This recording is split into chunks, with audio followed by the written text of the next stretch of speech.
Salam sejahtera, selamat berjumpa dalam renungan harian Menebret. Hari ini kita akan merenungkan satu hal sederhana, tapi sangat penting dalam kehidupan kita sehari-hari, yaitu keinginan versus kebutuhan. Filipi 4 ayat 19 berkata, Allahku akan memenuhi segala keperluanmu menurut kekayaan dan kemuliaannya dalam Kristus Yesus. Firman Tuhan tidak berkata bahwa Allah akan memenuhi segala keinginanmu, tapi segala keperluanmu. Itu berarti Tuhan berjanji mencukupi apa yang kita butuhkan, bukan apa yang kita inginkan. Saudara, inilah tantangan manusia sejak dulu. Kita sering sulit membedakan antara keinginan dan kebutuhan. Keinginan itu tidak pernah ada habisnya. Keingin ini, ingin itu, ingin lebih banyak, ingin yang lebih baru, dan sebagainya.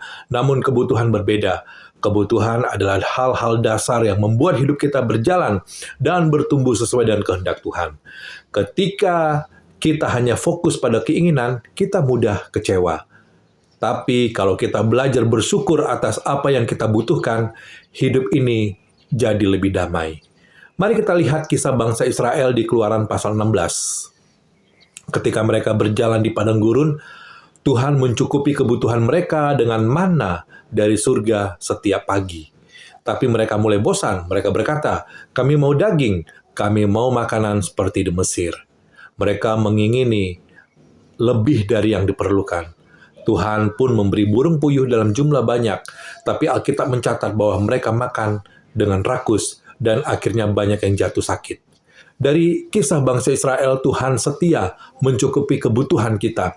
Namun ketika kita hidup dalam keinginan yang berlebihan, itu bisa menjadi berkat yang berubah menjadi bencana.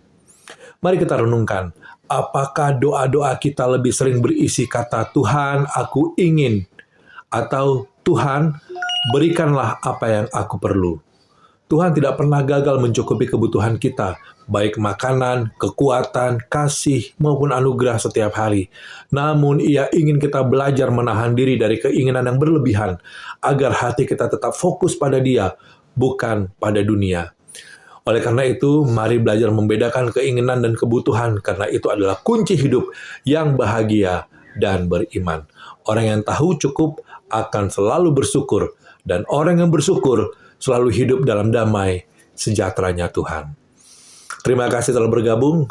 Tuhan Yesus memberkati.